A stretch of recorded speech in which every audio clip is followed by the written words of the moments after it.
Chapter 19. Gaya ng nakasanayan niya tuwing hapon ay maaga siyang uuwi para puntahan si Aiden. Isang oras niya rin itong pinapanood habang abala sa pagtatrabaho niya. Mapait siyang nakangiti, masaya siyang makita at makasama si Aiden. Pakiramdam niya siya na ang pinakaswerteng babae sa mundo dahil siya ang minahal ng isang Aiden Hernandez, na sa dinamarami ng babaeng nakapaligid sa kanya siya na walang kahit anong kayamanan ang pinili niya. Pansin ni Mia ang isang baklang tinatawag si Aiden, magalang na lumapit si Aiden at tinanong kung anong kailangan ng mga ito. Napakunot na lang ng noo si Mia nang lagyan ng isang bakla ng 1,000 ang dibdib ni Aiden. Hindi marinig ni Mia ang pinag-uusapan ng mga ito dahil nasa labas naman siya. Para saan po ba ito, sir? Magalang na tanong ni Aiden, nakangiti naman sa kanya ang bakla at bakas ang pagnanasa sa mga mata niya. Dodoblihin ko ang ibibigay ko sa'yo, puntahan mo lang ako sa address na ito. Malandi niyang wika, hinawakan pa niya ang matigas na dibdib ni Aiden sa kanakagat ang pang-ibaba niyang labi. Pinasadahan niya ang kabuuan ni Aiden. Ang pogi, dagdag pa niya saka kinindatan si Aiden. Pasensya na po kayo sir pero salamat na lang, hindi ko po ito matatanggap. Thank you for coming in our restaurant. Have a nice day. Salubong ang mga kilay ni Mia dahil nagtataka siya kung ano bang nangyayari. Kita niya na ang pag-iiba ng reaksyon ng mukha ng bakla at maya-maya ay tumayo ang bakla na tila nagagalit na. Ano bang nangyayari? Tanong pa niya, natutap niya na lang ang bibig niya nang dumating ang boss ni Aiden at hinampas ito sa ulo. Alam niyang hindi na maganda ang nangyayari sa loob. Nakakuyom na ang mga kamao ni Aiden at akmang lalapit na sana sa kanila si Mia nang yumuko si Aiden at tila humihingi ng tawad. Nakangisi na ang bakla dahil tila nagtagumpay na ito para ipahiya si Aiden. Habang pinapanood ni Mia ang mga nangyayari ay hindi niya na namalayang lumalandas na ang mga luha niya. Hanggang kailan nga ba niya kayang makita sa ganung sitwasyon si Aiden? Hanggang kailan siya magbubulag-bulagan at hanggang kailan niya ito matitiis? Naiyuko ni Mia ang ulo niya at humihikbi na siya, nasasaktan ng paulit-ulit sa nakikita sa sitwasyon ng taong pinahahalagahan niya. Muli niyang nilisan ang lugar at umuwi ng kondo, bawat parte ng kondo ay tinitingnan niya at inaalala ang mga masasayang alaala na magkasama sila ni Aiden. Ang mga panahon na sarili lang nila ang iniisip nila. Hinayaan ni Mia na lamandes ang mga luha niya, ito na nga lang ba ang gagawin niya? Ang umiyak na lang ng umiyak. Bumuga ng hangin si Mia saka inayos ang sarili. Nagbihis na rin siya dahil mamaya ay nandyan na rin si Aiden. Masaya siyang nakilala ang binata, masaya siyang minahal siya ng isang Hernandez. Wala nang papantay sa sayang nararamdaman niya pero tama nga sila. May hangganan ang lahat at hindi magiging masaya ang relasyon niyo kapag may nasasaktan kang tao. Hi babe, pasensya ka na kung nahuli akong umuwi. Bumili pa kasi ako ng mga groceries saka stock natin na mga ulam. Masaya na naman itong Saad na akala mo walang naging problema sa trabaho. May ngiting hinarap ni Mia si Aiden saka inayos nito ang gulo-gulo niya na namang buhok. Tila isang ordinaryong tao na nga lang si Aiden, nawala sa kanya ang pagiging maautoridad niya, ang aura niyang nakakatakot. Kumusta ang maghapon mo? Okay ka lang ba? Pagtatanong niya kahit na alam niyang hindi, alam niya naman na ang isasagot ni Aiden pero gusto pa rin niyang magtanong. Okay lang naman masaya pa rin. Pagsisinungaling niya, niyakap na lang ni Mia si Aiden para itago ang tunay na nararamdaman ni Mia. Lamandes na naman ang mga luha niya, hindi niya naman kasi talaga mapigil ang hindi maawa kay Aiden Alam niyang nahihirapan na rin ito pero ipinapakita niya lang na okay lang lahat kahit na nakakaranas na siya ng hirap sa trabaho niya. May problema ba babe? Mabilis na pinalis ni Mia ang mga luha niya nang tanungin siya ni Aiden. Wala naman, sumakit lang ulo ko kanina. Magbihis ka na at magluluto na ako, kumalas na sa pagkakayakap si Mia saka muling nginitian si Aiden.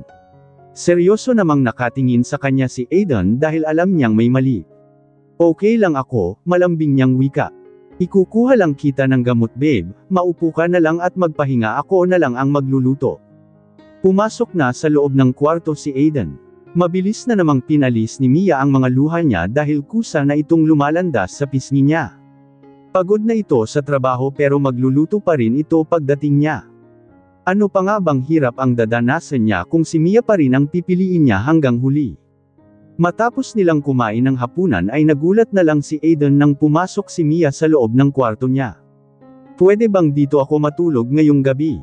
Malambing niyang tanong dito na ikinangiti naman ni Aiden. Of course you can. Come here, tabi tayo.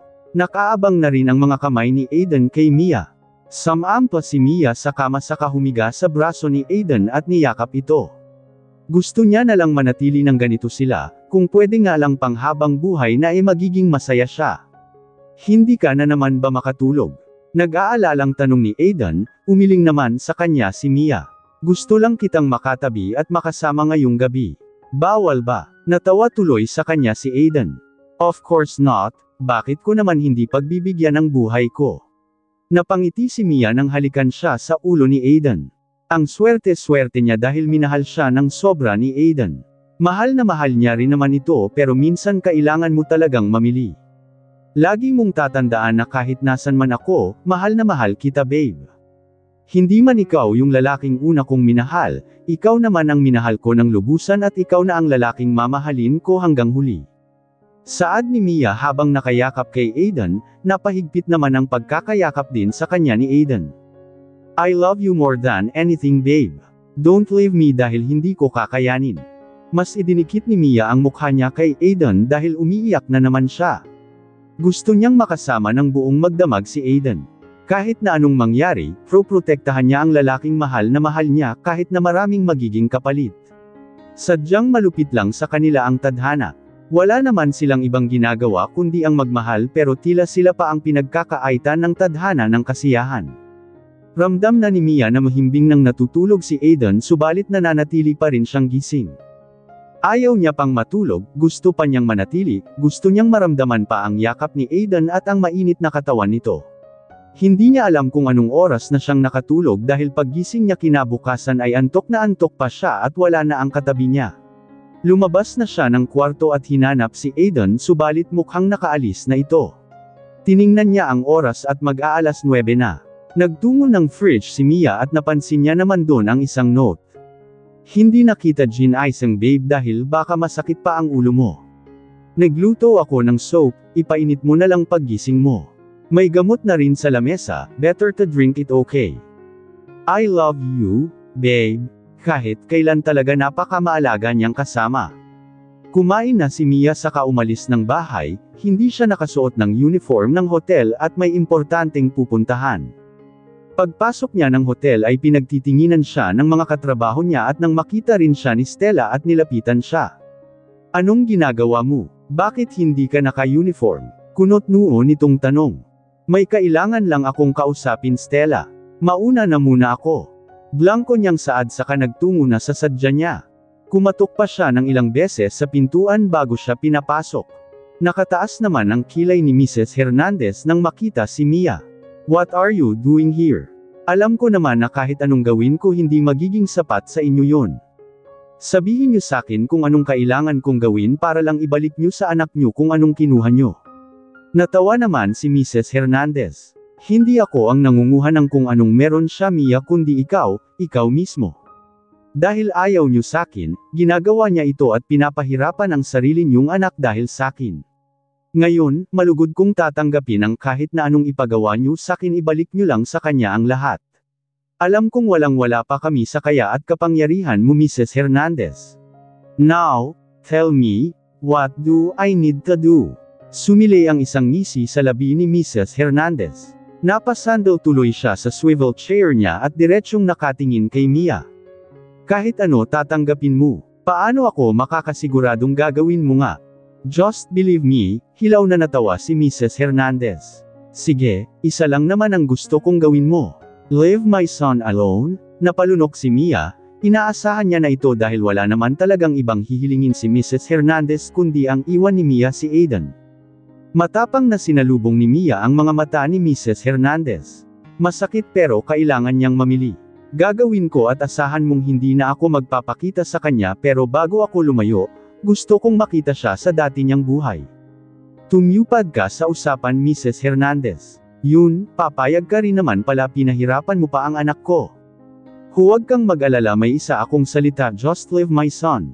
Naikuyong ni Mia ang mga kamao niya, wala na siyang ibang pamimilian. Nakapag-usap na silang dalawa at kailangan niyang tuparin yun. Bagsak ang balikat ni Mia nang makalabas na siya sa opisina ni Mrs. Hernandez. Tipid siyang ngumiti. I need to do this, aniya sa kabamantong hininga kahit na ramdam niya ang pagguhit ng sakit sa dibdib niya. Mahal kita kaya ko ito ginagawa and if leaving you is the key to bring back your old life, I'm willing to do that. I really love you babe, I really do. I'm happy that I met you, thank you for making my heart flutter, thank you for choosing me over and over, thank you for making me happy and thank you for everything.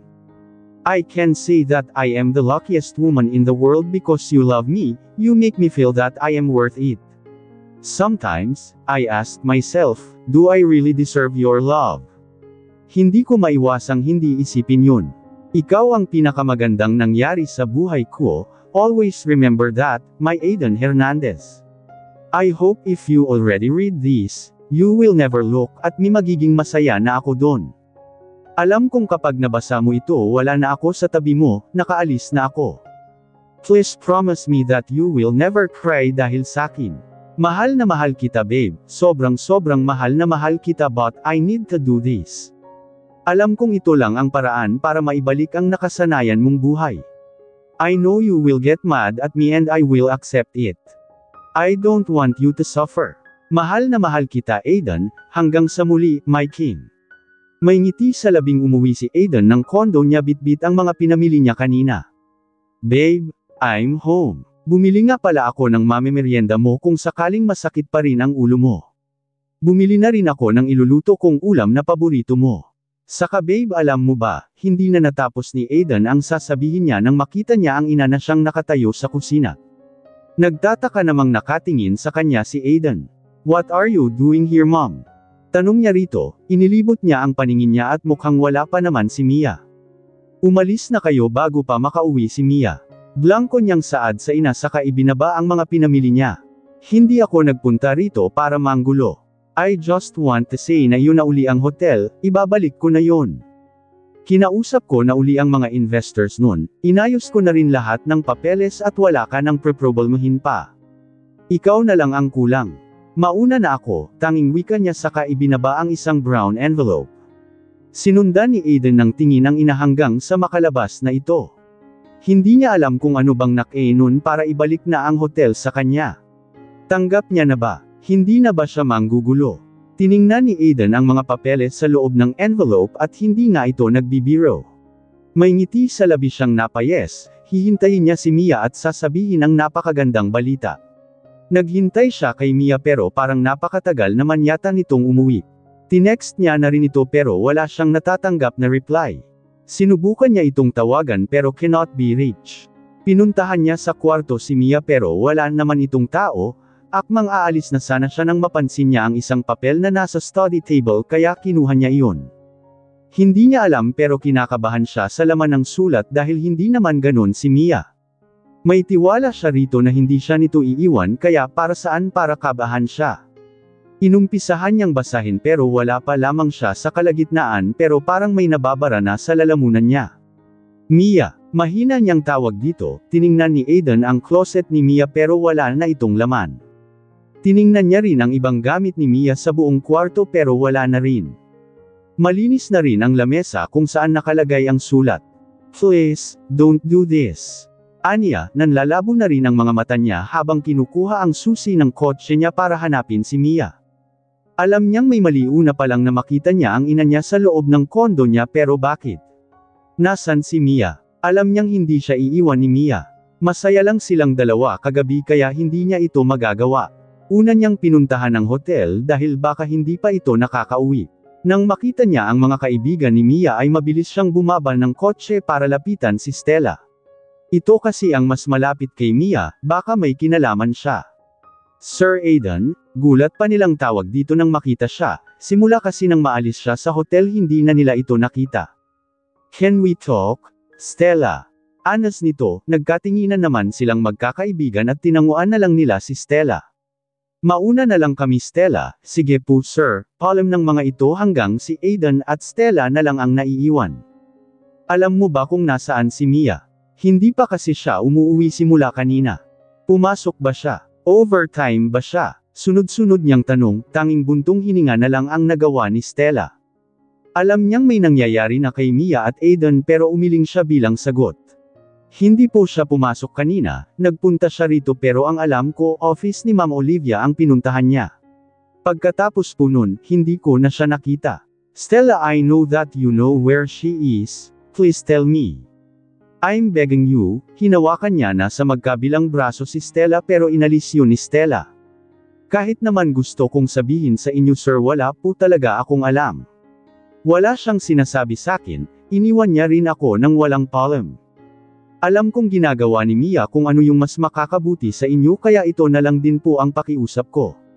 Nagagalit at nagtatampo rin ako sa kanya dahil simula nang mahalin kanya naging malihim na siya sakin pero ano nga bang magagawa ko?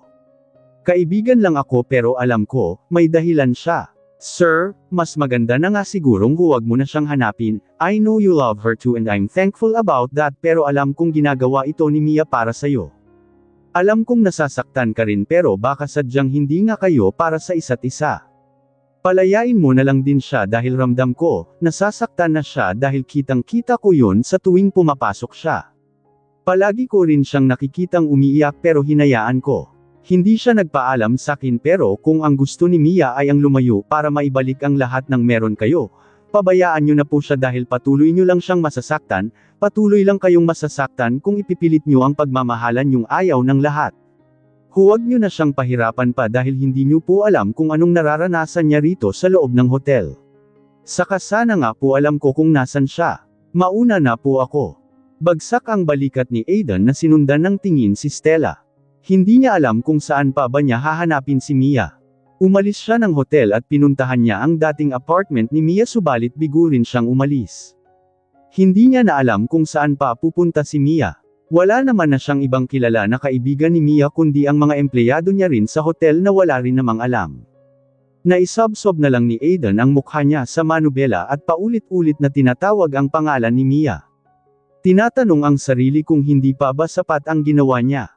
Kulang pa ba? Saan ba siya nagkulang? Ang alam niya ay ginawa niya naman lahat para lang hindi siya iwanan ni Mia pero bigo pa rin siya, ang akala niyang happy ending na magiging malungkot pa pala. Lalaki siya at ayaw niya nang umiiyak siya pero hindi niya mapigilan, tila kalahati ng buhay niya ang nawala. Mas nasasaktan pa siya ngayong iniwan siya ni Mia kesa nang mawala sa kanya ang hotel. Si Mia na lang ang pinagkakatiwalaan niya sa lahat, siya na lang ang inaasahan niya pero iniwan pa rin siya.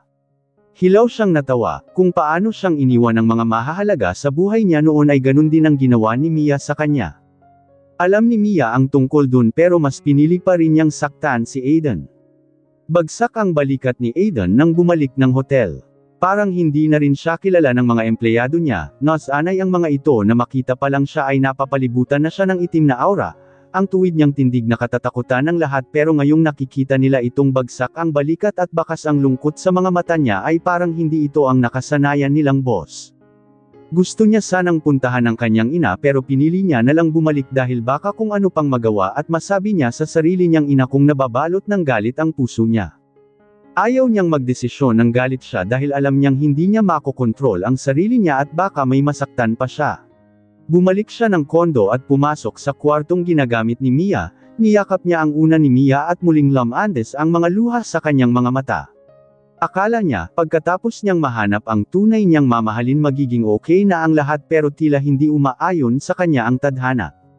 Halos malugmok siya sa pag-iwan ni Mia sa kanya, tila ba katapusan na rin ng mundo niya.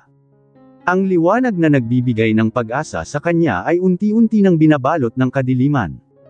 Halos wala na siyang makita, ayaw niya na lang lumabas at ayaw niya nang makita ang liwanag. Ikinulong niya ang sarili niya sa kondo, hindi siya umaalis dahil nagbabaka sakaling babalik si Mia, iniisip na baka may pinuntahan lang ito at babalik din. Lahat ng bintana niya ay sarado kahit na maliwanag na sa labas. Ang buhok niyang gulo-gulo at ang mga mata niyang namumula na dahil sa puyat, ayaw niyang matulog dahil gusto niya kapag dumating si Mia gising siya at siya ang sasalubong dito. Nilunod niya ang sarili niya sa alak para makalimutan ang sakit na nararamdaman niya pero kahit na paulit-ulit niyang ilunod ang sarili niya sa alak, bumabalik pa rin ang sakit at sa bawat araw na lumilipas na wala sa kanya si Mia, mas lalong bumabaon ang sakit na nararamdaman niya. What is happening here, Aiden? Sigaw ni Mrs. Hernandez nang makita niya ang makalat na kondo ng anak. Nagkalat ang mga plastik ng sitsirya maging ang mga bote ng alak. Napakadilim ng kapaligiran at halos wala na siyang makita. Aiden, what do you think you're doing, son? Sisirain mo na lang ba ang buhay mo rito? Aniya pa saka isinindi ang mga ilaw, halos mapatalon pa siya sa gulat nang makita ang anak na nasa isang sulok at lugmok na lugmok. Tila hindi na rin ito naliligo dahil sa ayos niya. What are you doing here? Malamig niyang tanong saka muling nilagok ang alak, maraming mga bote ang nagkalat sa tabi niya at mukhang hindi man lang ito natulog. Goodness, ano ba sa tingin mo ang ginagawa mo ngayon? Ha! Ayusin mo ang sarili mo at bumalik ka na ng hotel. Hilaw na natawa si Aiden, 1 linggo na ang nakalilipas simula nang ibalik sa kanya ang hotel. Kung si Mia pa ang ibabalik niyo baka mas magiging masaya pa ako. My hotel is all yours at wala na akong pakialam kung anong gagawin mo dun, just leave me alone. Sisirain mo ang buhay mo dahil lang sa babae. Ayusin mo ang sarili mo, Aiden.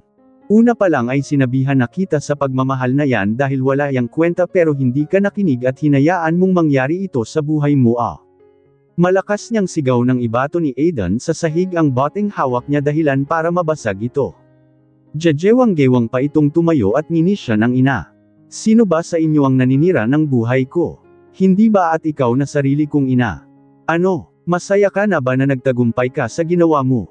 Masaya ka na that Mia left me? Alam mo kung may sumisira man ng buhay ko, ikaw yun. Wala nang iba, layo na ang hotel. Ibinigay ko na yon sa'yo because I want to live peacefully pero hindi ka marunong makontento. Alam ko masaya ka na, I know you're just pretending that you're consum to me pero ang totoo hindi. Masaya ka na nagawa mo na sakin ang nangyari sa'yo. Hindi ka talaga titigil no hanggat hindi ko yun nararanasan. Hilaw pa siyang natawa, wala na siyang pakialam kung hindi niya na ginagalang ang sarili niyang ina, bakit? Siya ba bilang anak, iginalang ba siya? Hindi, kaya she don't deserve any respect from her son. I am doing this for you. Hindi ko alam at hindi ko makita kung bakit hindi mo man lang maisip ang effort na ginagawa ko para sa'yo. Gusto kong mapabuti ang buhay mo. Inis na sinabunutan ni Aiden ang buhok niya at matatalim ang tingin sa ina. Is your reason enough? You're doing this to me for my own future. Look at me, you're not doing what's best for me because you're ruining my life. Wala kang kwentang ina. May diin niyang saad, tila isang kidlat ang gumuhit sa dibdib ni Mrs. Hernandez dahil sa sinabi ng sariling anak. Nilapitan niya ang anak at nanginginig ang kamay nitong sinampal ang anak. Wala kang karapatang pagsalitaan ako ng ganyan, Aiden. Ngumisi lang si Aiden sa katinalikuran ang ina, binuksan niya ang fridge at muling nanguan ang alak at dirdiretso na namang nilagok yun. Umalis ka na lang dahil baka hindi mo na magustuhan ang mga susunod ko pang sasabihin. This is my condo o baka naman pati ito ay kukunin mo. Wala naman kasing imposible sa'yo basta pera ang paiikutin. Alam kong walang-wala pa ako sa yaman mo kaya madali mong nakuha ang hotel gamit ang mga pera mo. Akala mo ba hindi ko alam kung anong mga ginawa mo? Lahat ng mga problemang kinakaharap ng hotel ko noon ay kagagawan mo, lahat ng mga tauhan ko ay binayaran mo. Inalokan mo ng mas malaking opportunity ang mga investors. Naiiling na lang si Aiden, hindi inisip na magagawa nga iyon ng sarili niyang ina, dugo at laman. Hindi nakapagsalita si Mrs. Hernandez, of course he's not a dumb to not know about it maybe because he already gave up in his hotel kaya hindi niya nakinausap ang ina tungkol sa mga bagay na yon. Live, please live hanggat alam ko pa ang ginagawa ko. Aniya saka muling lumagok ng alak. Walang salitang umalis ang kanyang ina at bumalik naman si Aiden sa pag-iinom niya. Sa bawat lumipas na araw ay wala siyang ginawa kundi ang uminom, kumain at matulog. Kahit na nag-iinom siya ay hindi pa rin niya kinakalimutan ang pagkain niya. Hindi niya naman dun tatapusin ang buhay niya, gusto niyang hintayin si Mia kahit na anong mangyari. Lumipas pa ang maraming araw at paulit-ulit lang ang ginagawa niya, parang ang ayaw niya ng mabuhay dahil nawawalan na siya ng pag-asa. Wala nang balak bumalik si Mia. Salubong ang mga kilay ni Ace na pumasok ng kondo ni Aiden. Kagagaling niya galing Amerika at ito agad ang sumalubong sa kanya, problema ni Aiden. Nagmistulang basurahan ng kondo ni Aiden, iba na rin ang amoy nito at halos mapatalon pa si Ace nang may tumakbong ipis mula sa mga plastik. What smell is that? Aiden, are you here? Tawag niya rito habang takip-takip ang ilong, umaalingasaw ang sari-saring amoy. Pinuntahan niya sa kwarto si Aiden pero wala ito rito, dumaan din naman siya sa sofa kanina pero hindi niya doon nakita.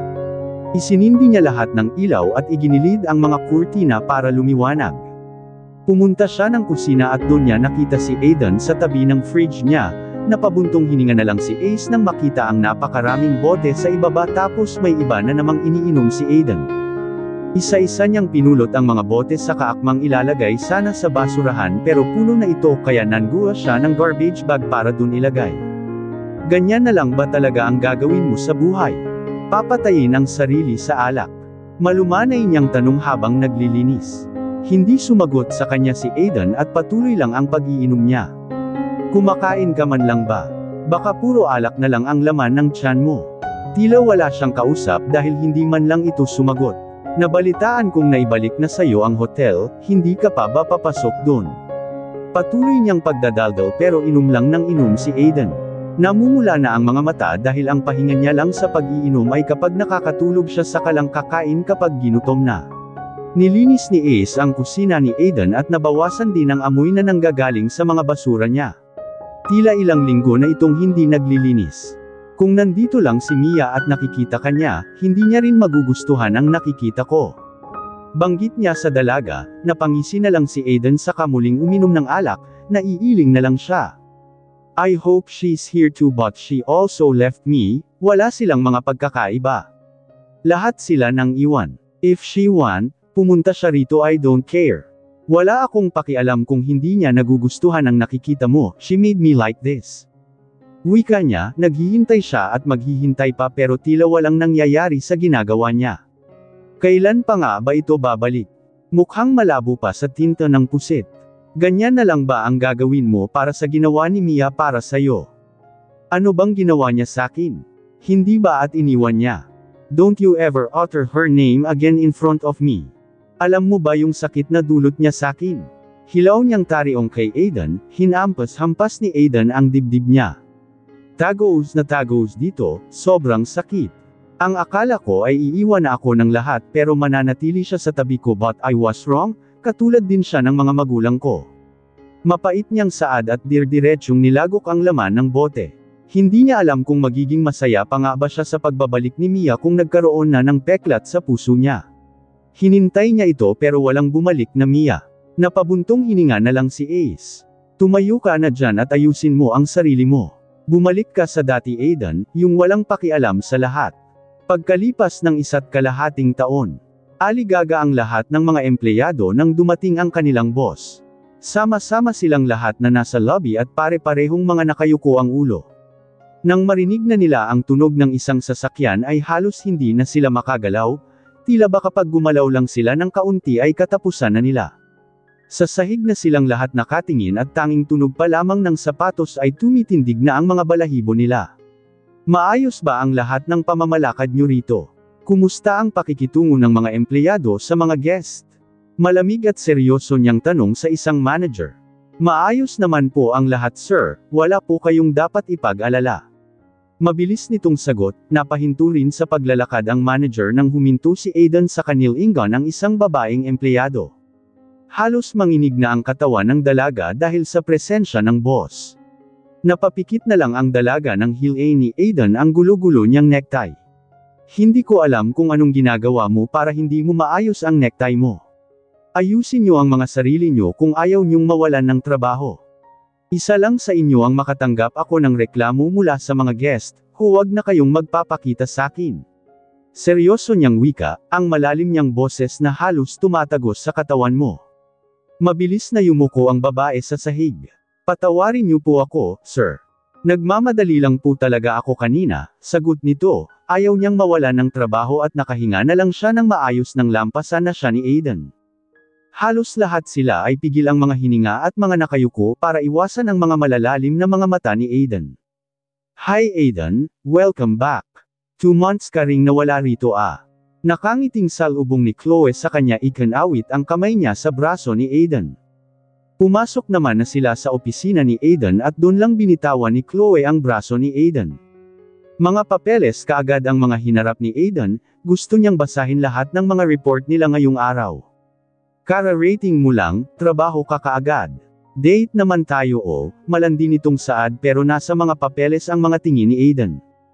I'm busy today Chloe maybe next time, aniya na ikinasimangot ng dalaga. Bagsak na iniupo ni Chloe ang sarili niya sa sofa at humalikip-kap. 2 months kang nasa Amerika dahil sa business mo. Naghintay ako sa'yo rito Aiden tapos ngayong minsan lang hihingi ng oras mo ang damot-damot mo pa. Look, I didn't force you to wait me here. My business need me and don't worry I'll go to you to take you in a date. Lumiwanag naman ang mukha ni Chloe dahil sa sinabi ni Aiden. Mahihintay ko ba yun? Excited niyang tanong. Yeah, just wait Chloe. Napangiti naman na si Chloe dahil sa sinabi ni Aiden. Hindi na siya makapaghintay na mangyari yun. Ang tagal niyang naghintay. Itinuon na ni Aiden ang atensyon niya sa mga ginagawa niya dahil kailangan niya itong matapos ngayon. Umalis na rin si Chloe dahil kahit yata maghintay siya maghapon ay hindi siya papansinin ni Aiden.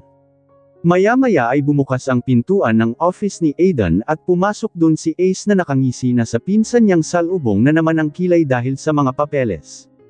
Welcome back, kababalik mo lang pero papeles ka kaagad at trabaho. Pahinga ka naman, let's have fun. Pag-aaya niya rito, nanatiling nakatuon ang atensyon ni Aiden sa mga papeles. Maybe next time or later after this. Nabalitaan ko yung nagawa mo sa Amerika, ibang klase ka talaga. Sa dami mong kalaban dun, ikaw pa na pinakabata ang nakakuha ng deal. Congrats! Basic, natawa na lang sa kanya si Ace dahil sa kay-abangan niya. Basic pala ha, well you deserve it naman after a months para paghandaan mo yun. Worth it. Pinag-cruise ni Ace ang mga binti niya at tinitigan si Aiden, bumalik na siya sa dati niyang siya baka nga mas lumala na ngayon Masyado na siyang mahigpit kahit sa maliit na bagay lang. Malaki ang pinagbago niya pagkatapos ng nangyari, mas lalong naging makapangyarihan, ang presensya niyang tatagos sa iyong katawan. Napangisi na lang si Ace, sinong mag-aakala na makakabangon pa pala si Aiden pagkatapos ng 1 buwan na nagpakalunod siya sa alak. Mukhang wala pa nga itong balak na tumigil kung hindi pa na-hospital dahil puro alak na lang ang laman ng tiyan. Naagaw ang atensyon nila nang may kumatok sa pintuan. Bukas lang yan, si Ace na ang sumagot, pumasok naman ang isang dalaga na may mga daladalang papeles. Sir Jake, ito na po yung mga, hindi pa man natatapos ang sasabihin niya nang manlaki ang mga mata niya sa mga nakita niyang laman ng opisina. Sir, halos hindi niya alam ang sasabihin niya. Napatingin naman sa kanya si Aiden at si Ace, napakunot pa ng noo si Ace nang si Stella ang nakita niya. Matagal-tagal niya rin kasi itong hindi nakita o sadyang hindi lang siya napapadalas dito sa hotel. What do you need? Malamig at blankong tanong ni Aiden saka ibinalik sa mga papeles ang paningin niya. Pasensya na po, ang akala ko kasi si Sir Jake pa yung nandito. Nakabalik na po pala kayo sir, kahit naiilang si Stella ay lumapit siya kay Aiden, nakasunod lang ng tingin si Ace sa kanya. Ito po yung mga papeles na kailangan niyo raw po sabi ni Ma'am Cruz. Ibinaba niya na ang mga papeles at hindi niya na alam ang susunod na sasabihin. Naiilang pa naman siya lalo na at 2 presensya ang nakakaapekto sa kanya. Mauna na po ako, sir, iyon na lang ang nasabi niya saka umalis na. Halos pigil-pigil ang hininga niya sa loob ng opisina at saka lang nakahinga ng maluwag nang makaalis na siya. Dito pa rin pala siya nagtatrabaho, hindi ko kasi siya madalas makita. Wika ni Ace pero parang walang pakialam si Aiden. Naalala niyang sinabi niyang bumalik na lang ang dating Aiden kung saan walang pakialam sa lahat pero masyado naman yatang nasobrahan ito ngayon at tila wala nang naririnig. Naiiling na lang sa sarili niya si Ace at hindi na inabala ang pinsan. Nanatili na lang siya sa opisina nito at walang ginawa kundi ang tumambay lang. Halos 2 taon na rin pala ang lumipas simula nang mangyari ang lahat, simula nang mawala ng parang bula si Mia. Maraming nagbago lalong-lalo na si Aiden. Inoobserbahan ni Ace kanina si Aiden sa presensya ni Stella lalo na at matalik itong kaibigan ni Mia pero tila ba tuluyan na siyang walang pakialam dito. Napabuntong hininga na lang tuloy si Ace. Pagsapit ng hapon ay nagpaalam na rin siya kay Aiden dahil may pupuntahan pa siya. Tiningnan pa niyang mabuti ang paligid niya kung may nakamasid ba sa kanya saka siya umalis at nagtungo ng supermarket para makapamili ng mga kailangan niya. Lahat ng mga kailangan nila ay kinuha niya na, nanguha na rin siya ng ilang malalaking gatas at diaper saka nagbayad sa counter. Tinungo niya na rin ang daan patungo sa kanila, patanjin-tingin siya sa side mirror dahil baka may makita siyang pamilyar na kotse baka kasi nakasunod ito sa kanya, mayayari siya. Pagkatapos ng ilang oras niyang biyahe ay nakarating na rin siya. Nakaramdam na naman siya ng awa dahil tambak na naman ito ng labahin, malamang tumanggap na naman siya ng mga labada galing sa mga kapitbahay. Tipid siyang ngumiti saka ito nilapitan. Ace, halos magulat pang saad ng isang babae, pinunasan niya ang kamay niya dahil mas abon pa ito. Unang nilapitan ni Ace ang baby na mahimbing na natutulog malapit lang sa ina niya. Bumili ako ng mga pagkain dyan, magmeryenda ka na muna. Wika niya rito saka ibinaba ang mga pinamili niya. Hindi naman kailangan masyado ka ng maraming nagagastos sa amin Ace, nakakahiya na sayo. Nilingon ni Ace si Mia, bakas na ang pagod sa mukha nito dahil sa dami ng labahin niyang kinukuha. Naaawa siya sa mag-ina dahil walang ibang pinagkukuhanan ng kabuhayan si Mia kundi ang paglalaba lang. Hindi niya naman kasi maiwan ang anak niya para maghanap ng ibang trabaho sa labas. Pamangkin ko rin naman ang pinaggagastusan ko sa kakaisa-isang prinsesa ito sa pamilya namin. Alam mo naman na nasa genes na namin na puro lalaki ang ipinapanganak ng Hernandez. Nakangiti niyang saad saka nakatitig lang sa baby na mahimbing pa rin ang tulog. Mabuti na lang din at mabait ito at hindi iyakin kaya nakakapaglaban ng dirdiretso si Mia. Ang dami mong pinamili pero maraming salamat. Nanguha na lang si Mia ng tinapay para ipanglaman sa tiyan niya ngayong umaga. Hindi pa kasi siya nakakapagluto dahil kailangan niyang tapusin sa maghapon na ito ang labada niya. Baka kasi hindi ako makadalaw ng ilang linggo dahil magiging busy ako, dumating na kasi sa Pilipinas si Aiden. Mapait na ngumiti si Mia. Narinig ko nga sa balita, I'm happy for him. Hinarap siya ni Ace pero hindi makatingin sa kanya si Mia simula kasi nang hindi sinasadya na magkita sila ilang buwan na ang nakalilipas ay nahihiya na siya rito lalo na at may baby siya tapos hindi niya na maayos ang sarili niya. Wala ka ba talagang balak na ipakilala si Ayesha sa kanyang ama? Muli na naman itong tanong, ilang beses niya nang kinakausap si Mia tungkol dito pero palaging iniiwas ni Mia ang usapan. Kung ganun din naman pala ang gagawin ko para saan pa ang ginawa kong pag-iwan sa kanya para lang hindi ko siya mahaila pababa. Ace, hindi ako nagsakripisyo ng ganun para lang sa wala at hindi ako nagdesisyon na iwan siya kung sa huli mahihila ko na naman siya pababa. I don't want him to suffer, okay na sakin ako na lang. But, how about your kid? Pati siya ay nagsasuffer Mia. Hindi nakapagsalita si Mia at tiningnan ang anak niyang ilang buwan pa lamang simula nang ipanganak niya ito. Ang isang munting anghel na hindi niya inaasahan na daladala na pala niya bago siya umalis. Kaya ko namang buhayin si Ayesha paano ang pag-aaral niya? Paano naman ikaw Mia? Halos hindi ka na makakain ng 3 beses sa isang araw para lang makabili ka ng gatas ni baby. Lakas loob na tinitigan ni Mia si Ace. Kung pwede sana ay huwag mo nang sabihin pa ito kay Aiden. Lumayo ako para sa kapakanan niya at hindi para guluhin na naman ang buhay niya. Look at him, masaya at successful na siya without me at alam ko namang nakamove on na siya.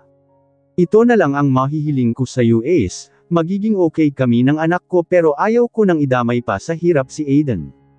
Napabuntong hininga na lang si Ace at hindi niya alam kung ano bang dapat niyang gawin.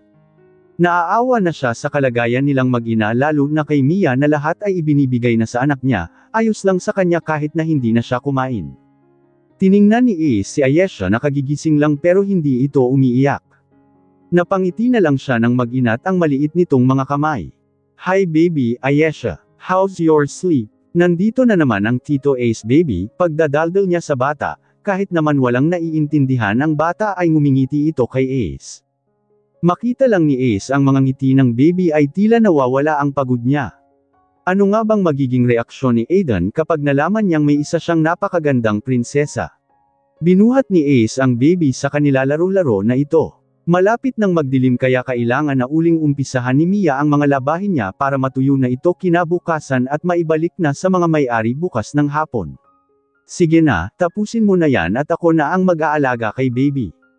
Gagabihin ka Ace, malayo-layo pa ang babyhin mo para makarating ng Manila. It's okay, wala naman akong gagawin bukas. Tiningnan ni Ace ang tambak pang mga labahin ni Mia. Sinabi ko naman kasi sa'yong ibibili na kita ng washing machine para mabilis na lang. Maawa ka naman sa mga daliri mong nasusugatan na dahil sa paglalaba mo.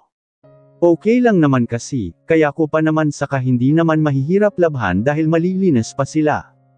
Hindi na alam ni Ace ang gagawin kay Mia, puro na lang tanggi ito sa mga alok na tulong ni Ace. Kapag binibigyan niya rin ito ng pera ay hindi tinatanggap ni Mia kaya kapag dumadalaw si Ace ay nakapamalengke na siya para wala nang magawa si Mia. Madilim na nang matapos na si Mia sa paglalaban niya kaya magbabanlo na lang siya bukas ng umaga.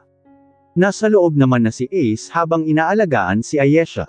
Saglit lang, magluluto lang ako ng makakain natin para makakain ka muna bago ka umalis.